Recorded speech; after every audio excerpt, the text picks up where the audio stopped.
right, today's workout is going to be 2 sets. Each set is comprised of ring dips, rope climbs, and running. So we're going to be moving through one full set. We're going to go ahead and get through all of it. And when we finish that first set, you get 3 minutes of rest before you start the second set. The rest is intended to have you be able to recover enough so that you can bring the same intensity that you did for the first set. The workout starts off with 15 strict ring dips. It moves into 3 rope climbs, and then it's followed by a 400-meter run. When you come back from that run, you'll go ahead and complete 10 strict ring dips.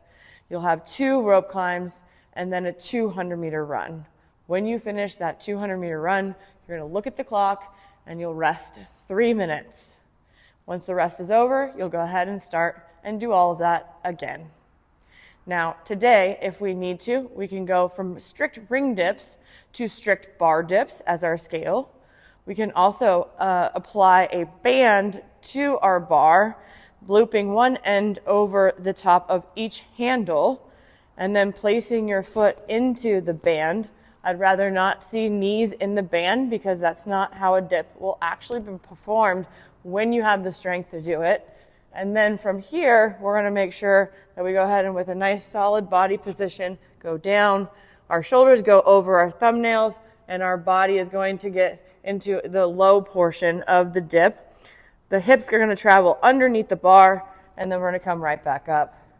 Shoulders should be below the elbow crease as we go all the way up and down.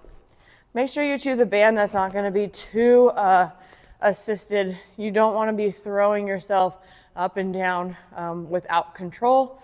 And you should, if you're using a band, have to break it up in about 3 sets, okay? Now, if you're not and you're able to do all 15 reps in that first set unbroken, we probably have too much assistance with that band. Also, we can go ahead and scale this to a bench dip. We can bench dip that with our feet elevated or feet on the ground. So you can go ahead and grab your bench. You can go ahead and place your feet on top of that bench, sliding yourself down and up. If that's too much, you can go ahead and take your feet on the ground with straight legs, or we can go ahead and bend those legs. But that'll give us an opportunity to work on that strength and try to develop it throughout the year.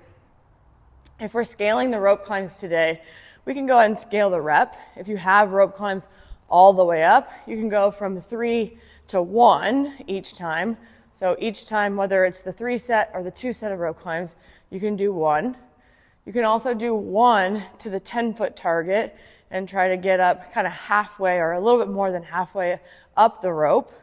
And then finally today, the scale, if you're not going to be on the ropes at all, will be a static hang. You'll complete 1 20-second hang per rope climb. So that means in the set of 3, you're going to have to hold on to this bar for 60 seconds. If you have to break it up, you can. You're just going to be accumulating 60 seconds of a hang. When you get to that 2 rope climb rep requirement, you'll go ahead and complete a 40-second dead hang. So today's focus on this rope climb, if we don't have the strength, is to work on the hanging strength for the movement, all right? We're going to go ahead and make sure that we're moving through this swiftly. So in order to do that, each set has a 10-minute time cap. If you're still working within the time frame at 10 minutes, you'll stop where you're at. You'll get credit for every single rep, but then you'll have 3 minutes of rest before you start the next set. And again, you're trying to get that all completed under 10 minutes, all right? So in its entirety, if you need it, this workout will maximum take 23 minutes, all right? Hopefully it takes a little bit less. You should be moving through swiftly, choosing scales wisely so that you can get this workout done in under 7 minutes. That's what we're shooting for each set. I hope you have fun, and I hope this is going to be a nice, fresh breath of air that will go ahead and start the new year with a nice, fun workout.